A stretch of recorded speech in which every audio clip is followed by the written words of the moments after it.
Hello, we're going to talk a little bit today about how we tell the difference between a rational and an irrational number. So let's take a look. We have real numbers, we have rational numbers, and we have irrational numbers. So we've talked some about rational numbers. These are numbers that can be written as fractions. Okay. Rational numbers can also be written as decimals, but those decimals have to either end, which is terminate, or they have to have a repeating pattern on them for them to be rational. So irrational numbers are numbers that cannot be written as a fraction, and they can only be written as a decimal that doesn't terminate or doesn't repeat. Basically, we're saying non-terminating or non-repeating decimals. So usually the square root of a non-perfect square is an irrational number. So here's an example of the square root of 2. You see the squiggly lines there because that means it's approximately, because this number goes on and on, 1.4142, when there's no pattern there. We have the dots there at the end because it just keeps going.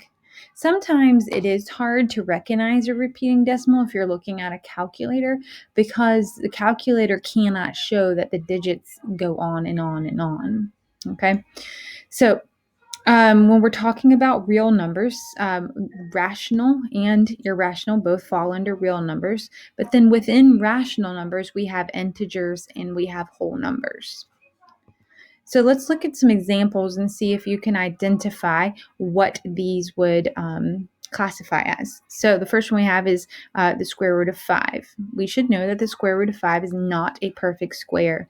So if we simplify that, it's going to give us a long decimal, which makes it irrational. It is a real number.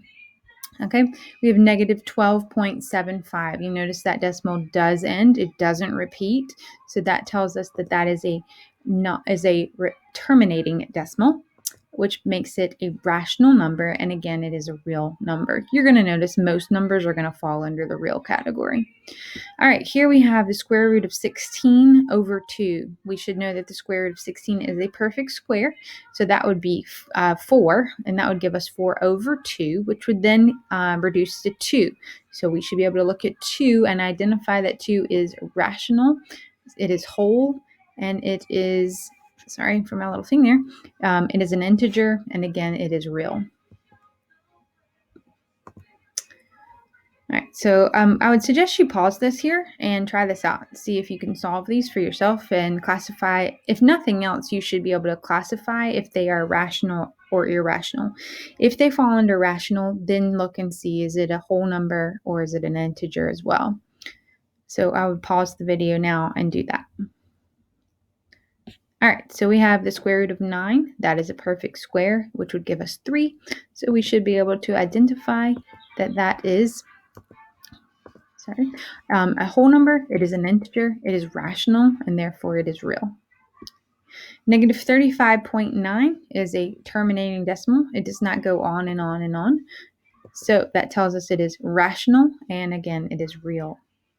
The square root of 81, we again should recognize as a perfect square, which would be 9. 9 over 3 would again simplify out to be 3. So then we should be able to identify that 3 is both whole, integer, rational, and real.